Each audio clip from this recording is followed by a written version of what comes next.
the Ministry of Health has confirmed the first coronavirus case in Kenya. It's now a year since COVID-19 was reported in Kenya, causing a major economic shock in the process.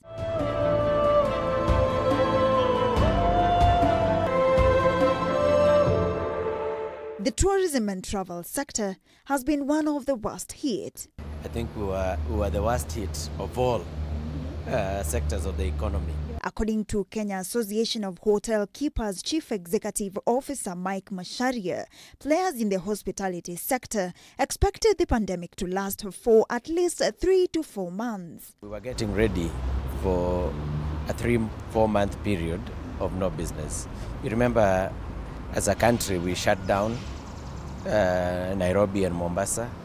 We shut down the airports. We shut down movement within these counties. And you remember they are the main feeders of international travel. In the first half of 2020, 45% of tourism businesses in Kenya estimated a revenue loss of above 2.5 million shillings. As of February 24, 2021, Kenya had over 105,000 confirmed cases of coronavirus. Measures to contain the outbreak, such as night curfew and the closing of bars, are still in force. Having curfew at 10 o'clock actually disables us from serving dinner. So we are only doing lunches. So maybe if you look at a review of the curfew hours, if you divide the day in a typical hotel, our day is divided into 3. We have people who come in at 7, they leave at 3 o'clock. Another shift comes in at 3, leaves at 11. Another shift comes at 11 and 7. So we were used to a 24-hour operation. We know that that might not be possible. So give us back 2/3 of the day.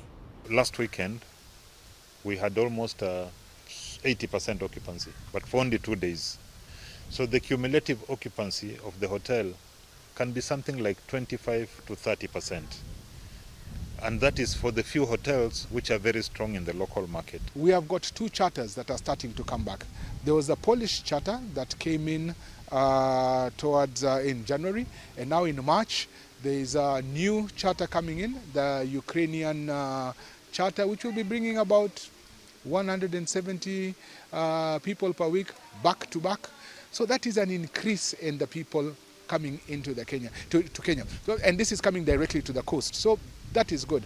But we are far from where we should be. Introduction of minimum tax is also said to have come at a wrong time. That minimum tax is something that the government needs to think about in terms of reversal. It may be good, but the timing is wrong. We have our own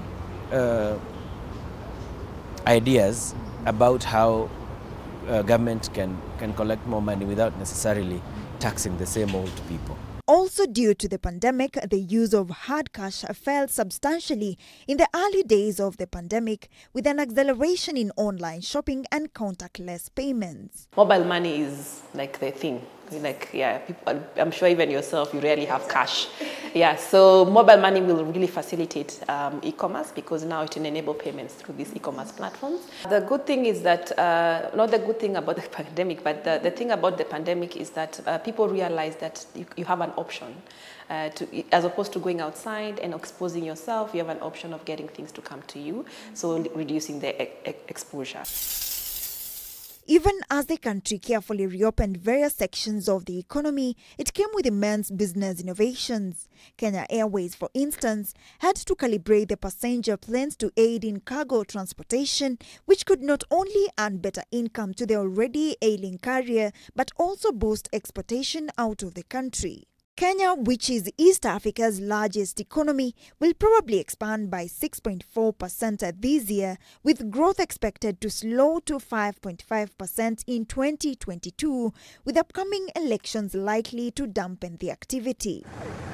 Kenya's recovery is currently being driven by improved agricultural performance as the export markets open up, domestic tourism, and increased manufacturing activities. Linda Koskei for COVID-19 at 1.